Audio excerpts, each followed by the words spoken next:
اب ہم اس سے رکوع کی تفسیر کی طرف چلتے ہیں۔ فمن اظلم ممن کذب علی اللہ وکذب بالصدق اذ جاءہ۔ اس سے پہلے رکوع کا اختتام اس پر ہوا تھا کہ اے نبی آپ پر بھی موت واقع ہوگی اور ان پر بھی، تو قیامت کے دن سب ہمارے سامنے عدالت کے کٹہرے میں ہوں گے۔ اب اللہ فرماتے ہیں خود سوچو کہ جب قیامت کے دن تم ہمارے سامنے ہوں گے تو کچھ لوگ تو وہ ہوں گے جو ہمیشہ سچ کا ساتھ دیتے رہے، جاء بالصدق وصدق بہ، سچ لائے اور تصدیق بھی کی سچ کی، یعنی مبلغ تھے، وہ ہمیشہ سچ کو پروموٹ کرتے رہے اور خود بھی سچ پر ایمان لاتے رہے۔ یعنی ایسا نہیں تھا کہ لوگوں کے لیے کچھ اور رسول، اپنے لیے کچھ اور۔ ایک تو وہ لوگ ہوں گے، دوسرے وہ ہوں گے جنہوں نے جو جھوٹے تھے، اور جھوٹے بھی اتنے پرلے درجے کے کہ اللہ پہ جھوٹ باندھتے تھے، اللہ کی طرف جھوٹ کی نسبت کرتے تھے کہ یہ ہمارے معبود ہیں جن کی عبادت کا اللہ نے ہمیں حکم دیا ہے، یا اور سچ کا انکار کیا کرتے تھے۔ جب ان کے پاس پیغمبر آئے سچ لے کر، دلائل سے ثابت بھی ہو گیا، پھر بھی انکار کیا۔ تو اللہ کہتے ہیں جب یہ عدالت کے کٹہرے میں ہوں گے تو بتاؤ جو جھوٹا شخص ہے اس سے بڑا ظالم کون ہو سکتا ہے؟ تو تم کیا سمجھتے ہو پھر اس جھوٹے کا انجام کیا ہوگا؟ تو یہ ربط ہے پچھلے رکوع کے ساتھ ان آیتوں کا۔ فمن اظلم، قیامت کے دن یہ سب اللہ کے سامنے ہوں گے تو بتاؤ اس سے بڑا ظالم کون ہو سکتا ہے؟ ممن کذب علی اللہ، جو اللہ پہ جھوٹ باندھے۔ میں نے بار بار ان آیتوں کی مفہوم میں بتایا کہ جب بھی قرآن میں آتا ہے نا کہ اس سے بڑا ظالم کون ہو سکتا ہے، تو اس پر ایک اشکال ہوتا ہے کہ کہیں اللہ کہہ رہا ہے اس سے بڑا ظالم کون ہو سکتا ہے جو نبوت کا جھوٹا دعویٰ کرے، اس سے بڑا ظالم کون ہو سکتا ہے جو لوگوں کو مسجد میں آنے سے روکے۔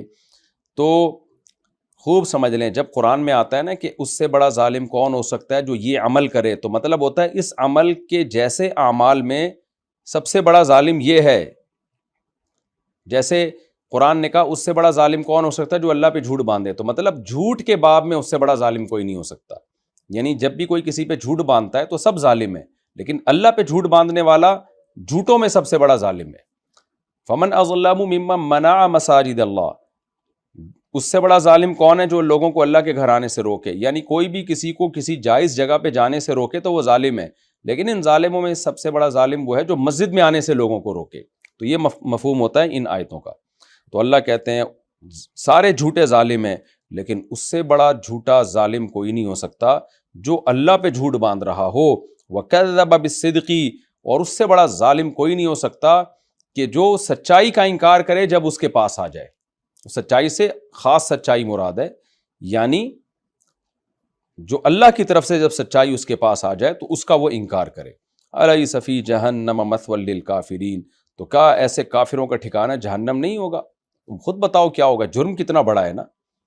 دیکھیں ایک جھوٹ انسان باندھ دیتا ہے، ایسے ہی ایک جھوٹی خبر چلا دیتا ہے، یہ بھی جھوٹ ہے۔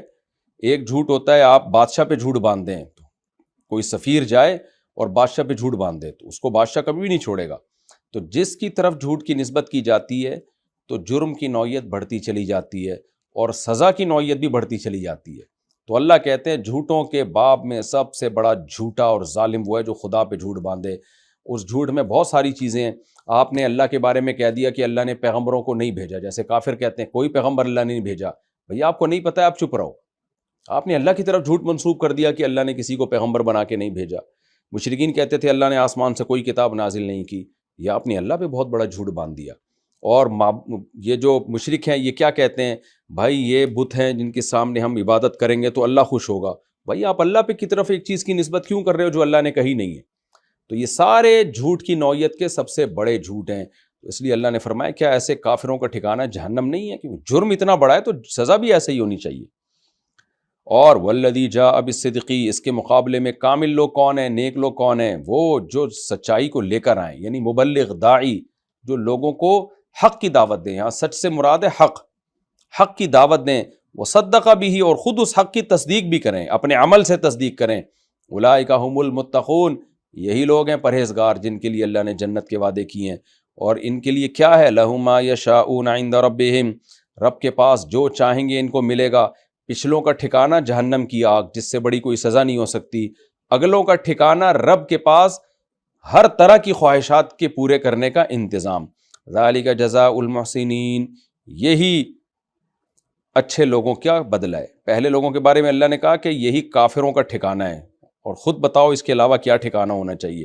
اور آگے اللہ کہہ رہے ہیں یہی اچھے لوگوں کے بہترین بدلہ ہے، ایسا ہی ہونا چاہیے بدلہ۔ یہ اللہ ان کو بدلہ کیوں دے گا؟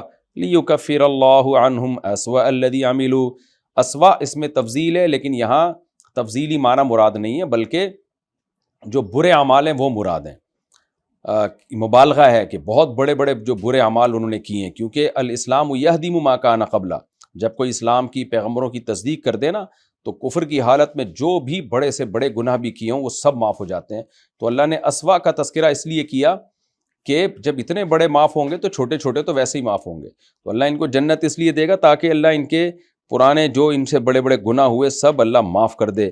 وَيَجْزِيَهُمْ أَجْرَهُمْ، اور دوسرا جنت میں اس لیے بھی لے کر آئے گا اللہ کیونکہ جنت میں داخلے کے لیے شرط ہے کہ پچھلے گناہ معاف ہو جائیں، تو اللہ جنت میں داخل اس لیے کرے گا تاکہ اللہ یہ بتا دے کہ پچھلا سب میں نے ختم کر دیا ہے، اس کے عملی اظہار کے لیے اللہ ان کو جنت میں لے کے جائے گا۔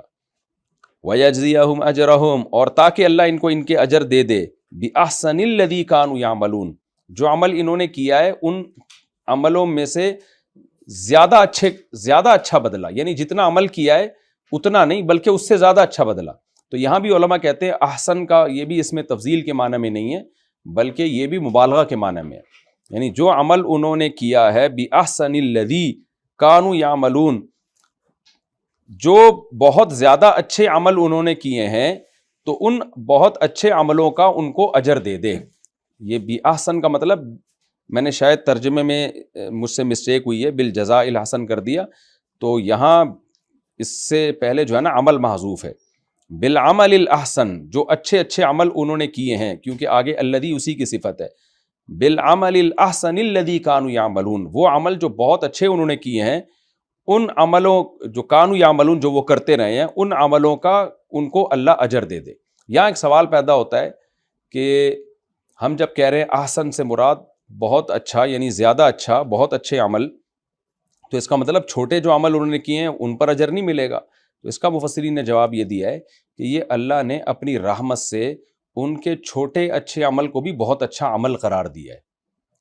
یہاں احسن بمعنی حسن ہے اور مبالغہ ہے اس میں، یعنی بہت اچھے عمل، اس میں تفضیل کمپیئر کے لیے آتا ہے نا، تو یہاں کمپیئر نہیں ہو رہا ہے کہ دوسروں کے مقابلے میں جو زیادہ اچھے عمل کیے انہوں نے، یہ مراد نہیں ہے، مراد یہی ہے کہ بہت اچھے عمل جو انہوں نے کیے ہیں اللہ ان کو اس کا بہترین بدلہ دینا چاہتا ہے۔ وَيَجْزِيَهُمْ، دوبارہ ترجمہ دیکھ لیں کیونکہ جب میں ترجمہ کر رہا تھا تو شاید اس ترجمے میں مجھ سے بیان کرنے میں تھوڑی مسٹیک ہوئی ہے، دوبارہ اس کا ترجمہ دیکھ لیں۔ وَيَجْزِيَهُمْ، اور اللہ ان نیک لوگوں کو بدلہ دے دے، اجرہم، یعنی ان کو ان کا اجر بطور جزا کے دے دے، بالعمل الاحسن، اس عمل کا بدلہ جو انہوں نے جو زیادہ اچھے عمل انہوں نے کیے ہیں۔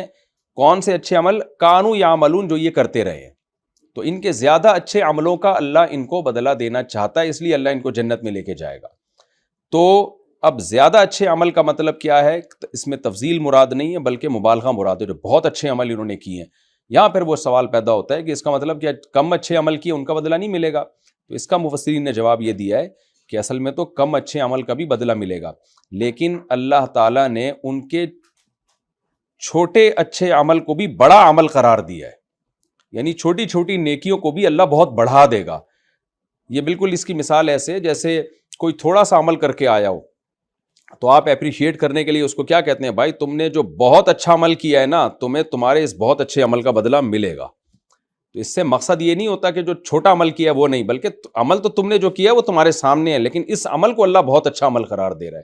تو چونکہ اللہ کی نظر میں یہ چھوٹی نیکی بھی بہت بڑی نیکی ہے، اس لحاظ سے کہ یہ اللہ کے لیے کی جا رہی ہے، ہم نے جنت دیکھی نہیں ہے پھر بھی جنت پر ایمان لا کے ہم یہ عمل کر رہے ہیں، تو اس لحاظ سے اللہ اس چھوٹی نیکی کو بھی بڑی نیکی قرار دے گا۔ الیس اللہ بکاف عبدا، اللہ تعالیٰ کہتے ہیں جب یہ آیتیں نازل ہوئیں تو مشرکین نے کیا کہا کہ آپ ہمارے بتوں کے پیچھے پڑ گئے ہو ہاتھ دھو کے، ہم ان بتوں کو مختار سمجھتے ہیں، یہ ہماری بگڑی بناتے ہیں، تو اب ہم ان بتوں کی عبادت میں ان بتوں سے یہ ریکویسٹ کریں گے، دعا مانگیں گے کہ اے محمد صلی اللہ علیہ وسلم وہ آپ کو نقصان پہنچائیں۔ جب یہ بت ہمیں اولاد دے سکتے ہیں، ہماری بگڑی بنا سکتے ہیں، تو کیا آپ کو یہ نقصان نہیں پہنچا سکتے؟ یہ بالکل ایسے ہی ہے جیسے پچھلی امتوں میں بھی جب پیغمبروں نے بتوں کی خلاف مخالفت کی نا، تو قوم نے کیا کہا کہ ان بتوں نے آپ پر کچھ کر دیا ہے جس کی وجہ سے آپ کو نقصان ہو گیا ہے۔ تو اس طرح کی باتیں ہمیشہ سے رہی ہیں۔ یہ بالکل ایسے ہی جیسے میں عاملوں کے خلاف جب بولتا ہوں نا، تو اللہ نے کرے کوئی چھوٹی موٹے کوئی پریشانی آئے تو عامل لوگ خوش فہمی مبتلا ہوتے ہیں کہ انہوں نے کچھ کر دیا ہے، تو یہ عاملوں کو خوش فہمیاں ہیں. تو ایسے ہی مشرکین کو بھی خوش فہمیاں ہوتی ہیں کہ ہمارے بت جو ہے وہ نبی صلی اللہ علیہ وسلم کو یا اسلام کو یا مسلمانوں کو نقصان پہنچا سکتے ہیں. تو یہ جب دھمکی دی تو اللہ نے فرمایا الیس اللہ بکاف عبدا، کیا اللہ اپنے بندے کو کافی نہیں ہے؟ تو ان بتوں سے ڈراتے ہو. وَيُخَوِّفُونَكَ بِالَّذِينَ مِن دُونِي، یہ آپ کو ڈراتے ہیں ان مخلوقات سے جو اللہ کے علاوہ ہیں، ان سے آپ کو ڈرا رہے ہیں. پھر اللہ کہتے ہیں وَمَن يُضْلِلِ اللَّهُ، واقعی جس کو اللہ گمراہ کر دے فَمَا لَهُ مِنْ هَادٍ، اس کو کوئی ہدایت نہیں دے سکتا. یعنی ان پتھروں کے بنے ہوئے بتوں پر ان کا ایسا ایمان ہے کہ اللہ کے مقابلے میں انہوں نے ان بتوں کو لا کے کھڑا کر دیا اور اس سے آپ کو یہ ڈرا رہے ہیں. تو واقعی ان کی عقلیں مس ہو گئی ہیں، ان کے دلوں پر مہر لگ گئی ہے. وَمَن يَهْدِ اللَّهُ فَمَا لَهُ مِن مُضِلٍّ، اور نبی کے بارے میں بھی اللہ نے تسلی دے دی کہ وہ تمہاری ان دھمکیوں سے ڈرتے نہیں ہیں. پوری قوم ایک طرف ہے، لیکن حقیقت ہے جس کو اللہ سیدھا راستہ دکھا دے اسے کوئی گمراہ بھی نہیں کر سکتا. پھر وہ قوم کی دھمکیوں سے اور لوگوں کی اکثریت سے ڈرتا نہیں ہے. الیس اللہ بعزیز ذی انتقام، اور اللہ کہہ رہے ہیں اپنے بتوں سے آپ کو ڈرا رہے ہیں، ان سے پوچھو کہ کیا اللہ انتقام لینے والا اور زبردست غالب نہیں ہے؟ ان بتوں میں تو کوئی طاقت نہیں ہے، لیکن اللہ بہت طاقتور ہے. اور تم ہسٹری اٹھا کے دیکھو، اس نے قوموں سے انتقام بھی لیا ہے. تو بجائے اس کے کہ محمد صلی اللہ علیہ وسلم کو اپنے بتوں سے ڈراؤ، بلکہ اس خدا سے ڈرو جس کی توحید اور جس کی طرف تمہیں دعوت دی جا رہی ہے.